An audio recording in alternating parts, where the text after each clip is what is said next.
외모지상주의 인종차별 특강이라고 주제를 주셨지만 저는 좀 더 이제 제 제목을 지어보았어요. 누구의 눈으로 세상을 볼 것인가 라고 제목을 지어보았습니다. 시작하기 전에 간단히 제 소개를 할게요. 저는 미술 작업을 하는 작가입니다. 여성주의 현대미술 선언이라는 것을 하고 2018년부터 여성주의 현대미술가라고 스스로 명명하고요.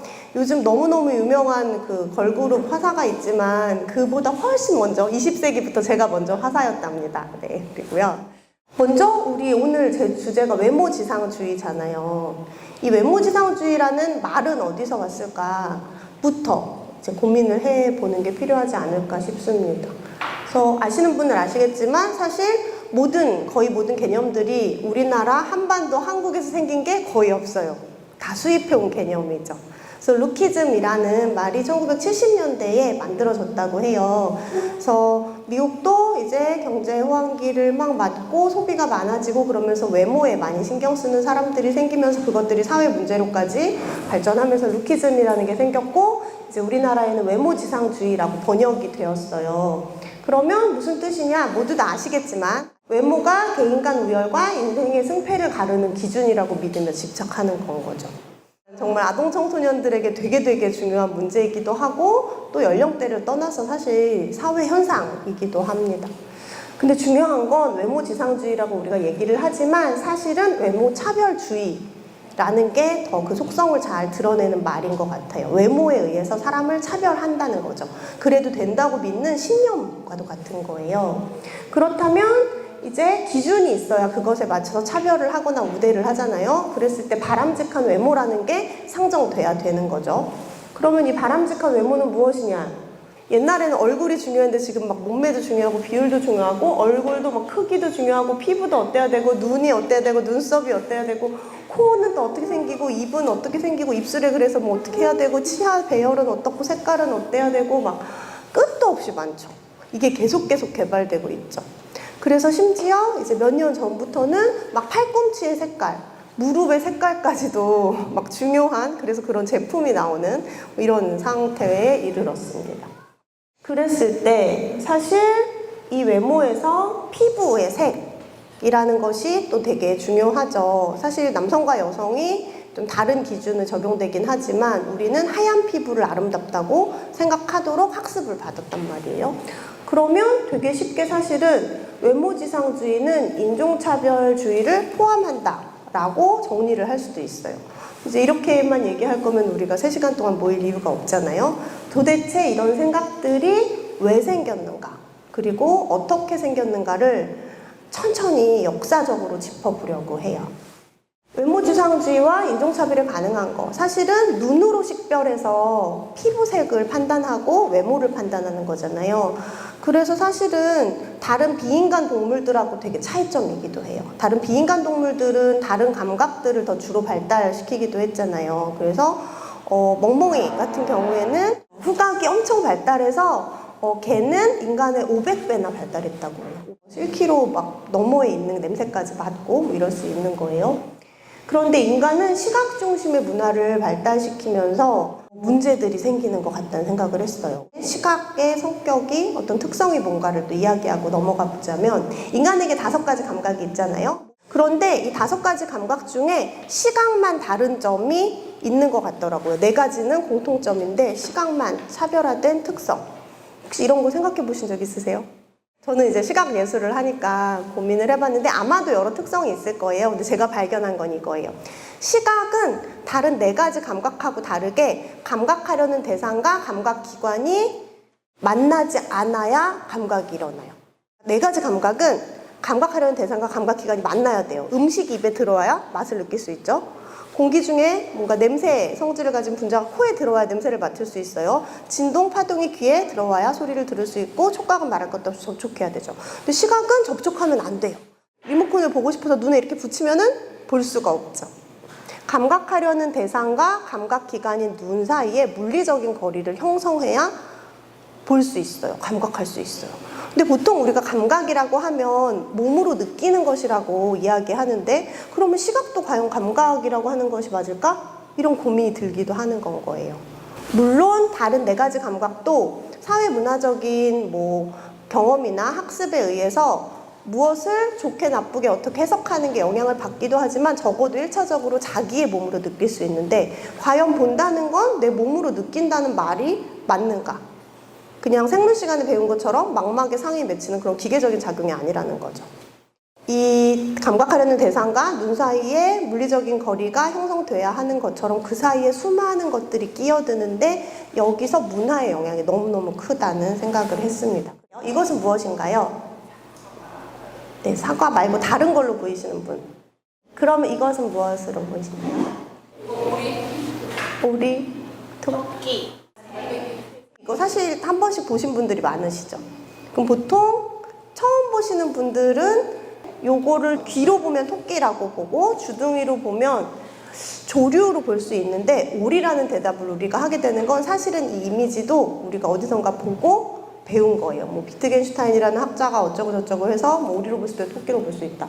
그런데 그래서 대부분 토끼나 오리라고 대답을 하시는데 오늘은 되게 반갑습니다. 갈매기 막 이런 게 나왔어요. 새 나왔어요. 조류의 조예가 깊으신 분이 이건 오리일 수 없다 막 이렇게 얘기하시더라고요. 갈매기나 기러기에 가깝다 막 이렇게 얘기하시는 거예요. 그래서 어쩌면 우리가 오리로 보는 것도 학습에 의한 것일 수 있어요. 그러면 이것은 무엇인가요? 맞아요. 우리가 이런 그림들을 맨 처음에 어디서 만났죠? 미술책에서. 맞아요. 미술 교과서에서. 요즘은 이제 문화적인 경험을 많이 할 수 있어서 미술관에 직접 가서 만나기도 하지만 20세기에 중고등학교를 다닌 분들은 교과서에서 보잖아요. 그러면 이걸 어떻게 배워요? 제목하고 작가하고 사조 뭐 주제까지 정해가지고 외워야 됐죠. 그러느라고 그림을 제대로 못 보는 거예요. 그리고 반대로 이 그림에 대해서 말할 수 있으려면 그것들을 알아야 된다고 생각하는 거예요. 근데 저는 여기에서 문제가 발생한다고 생각해요.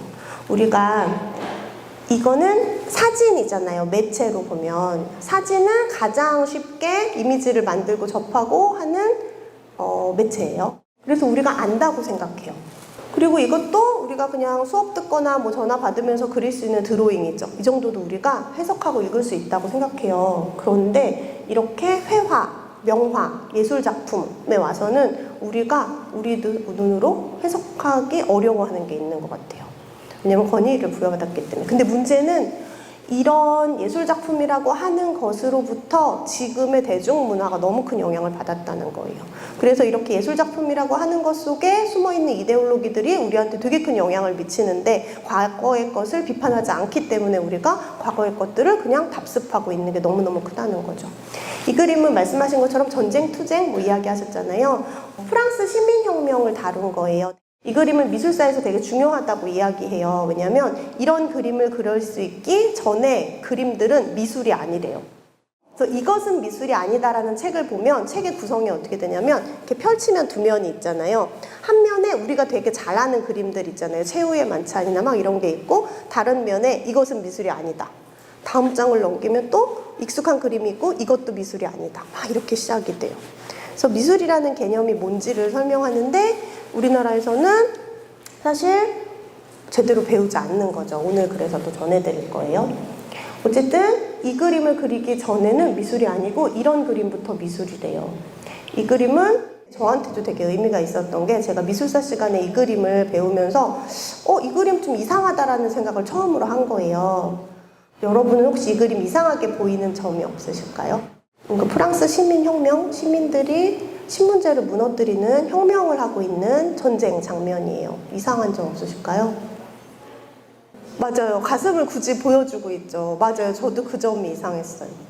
그런데 더 이상한 거는 제가 이제 원래부터 미술을 전공한 사람이 아니에요. 원래 고등학교 때 이과였다가 이공계대학을 갔다가 막 화학식 속에서 이렇게 사는 게 아닌 것 같아. 그래가지고 다시 시험을 봐서 문과를 갔어요. 그래서 막 논문도 쓰고 졸업은 했는데 경제를 전공했거든요. 너무 안 맞는 거예요. 왜냐면 경제는 기본적으로 합리적인 이성적인 판단을 한다고 하는데 전혀 그렇지 않잖아요. 그래서 27에 내가 어떻게 살까를 처음으로 고민을 했어요. 제대로. 그리고는 이제 예술을 해야 되겠다, 현대미술을 해야 되겠다 해서 되게 늦게 학교를 갔는데 제가 간 학교가 저는 학비가 싸서 갔는데 어쨌든 예술 엘리트들이 모인다는 학교였어요. 근데 그 엘리트들이 아무도 이걸 이상하다고 안 하는 거예요. 저는 그것도 이상했어요. 생각해보니까 우리나라에서 엘리트는 스스로 사고하고 판단하고 비판하는 사람이 아니죠. 그냥 주어진 거 잘 받아들여서 순응하고 성실한 사람인 건 거예요. 어쨌든 저도 가슴이 이상하다고 생각했어요. 그래서 보니까 제목에 힌트가 있을 것 같은 거예요. 제목이 민중을 이끄는 자유의 여신이래요. 그래서 그러면 이 사람이 우리와 같은 사람, 여성이 아니라 여신이구나를 알았어요. 그런데 이분이 여신이면 남신일까요? 네, 민중. 사람인 거죠. 근데 제가 또 남신일까요? 이렇게 물을 때 어떠셨어요? 자연스럽게 들리셨나요? 어색하죠? 네.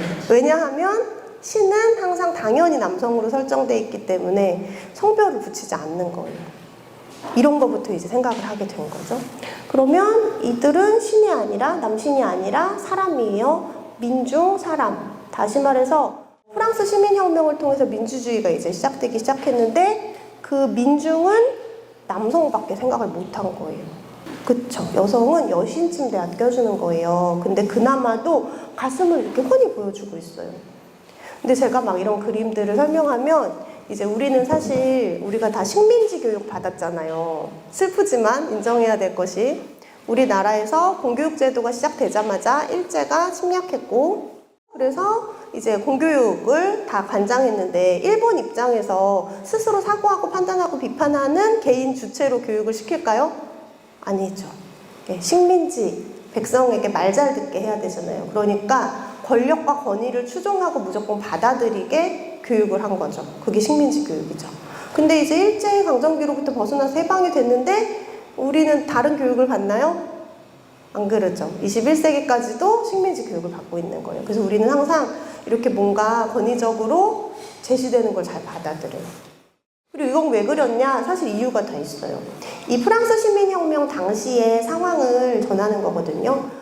프랑스 시민혁명 당시에 지배계층은 몇 %였을까요? 인구의 2%의 사람이 100%를 다 지배하고 소유하고 통제하고 착취하고 다 그럴 권리로 막 누리고 있었던 게 이제 신분제 사회인 거죠.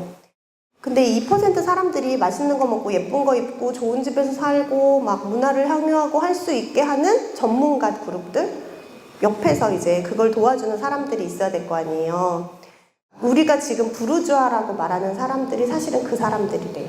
그런 사람들이 8%인데 이 사람들이 가까이서 봤더니 자기네는 아무것도 안 하면서 다 막 소유하고 막 그리고 이제 이때쯤에는 귀족들이 타락해가지고 세상이 엉망진창이고 이러니까 억울한 거예요. 일은 우리가 다 하는데.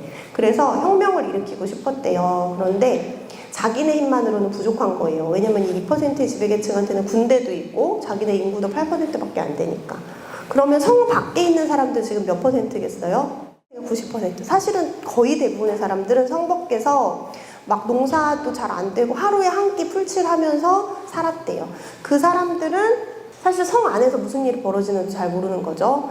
그리고 자원이 너무 없어서 옷도 한 벌 가지고 몇 년을 살았대요. 그래서 속옷도 못 챙겨 입고 바지 하나밖에 없고 뭐 이런 식이었대요. 근데 성 안에 사람들은 자원이 많으니까 속옷도 챙겨 입고 바지도 요즘 레깅스처럼 그런 것 예쁜 것도 있고 반바지도 겹쳐 입고 막 이랬대요. 근데 이 8%의 부르주아가 성 밖의 90%를 설득해서 일으킨 게 이제 프랑스 시민혁명인 거예요. 그래서 프랑스 시민혁명에 90%의 일반 서민들이 들어갔다라는 거를 위해서 이렇게 한 거예요. 그리고 어린 사람도 함께 했고 그다음에 중절모를 쓴 부르주아도 함께 했고 노동자 계급도 함께 했고 다 이유가 있어요. 그런데 이 자유의 여신이 가슴을 보여주는 거는 이유가 없어요. 그냥 예전부터 여성을 그릴 때 비너스를 많이 그렸고 누드화의 전통을 따랐다밖에 없는 거예요. 이렇게 우리가 모르는 이야기들이 많이 있는데요. 그러면 우리는 무엇을 어떻게 보도록 배운 걸까? 우리가 명화라고 하는 건 무조건 다 뜻이 있을 거야 이러면서 받아들이도록 배운 건 아닐까? 이걸 토끼로 봐도 되고 오리로 봐도 되고 갈매기나 기러기로 봐도 되고 가끔 막 가위 같다고 하는 분도 있거든요. 그렇게 봐도 상관없는데 우리는 한 가지로만 보도록 배운 게 아닐까를 거기다 우리의 오늘 주제인 어떤 외모를 보기 좋다고 여기게 된 것일까를 추적하기 위해서 보는 방식을 배운 것들부터 이제 하려고 합니다.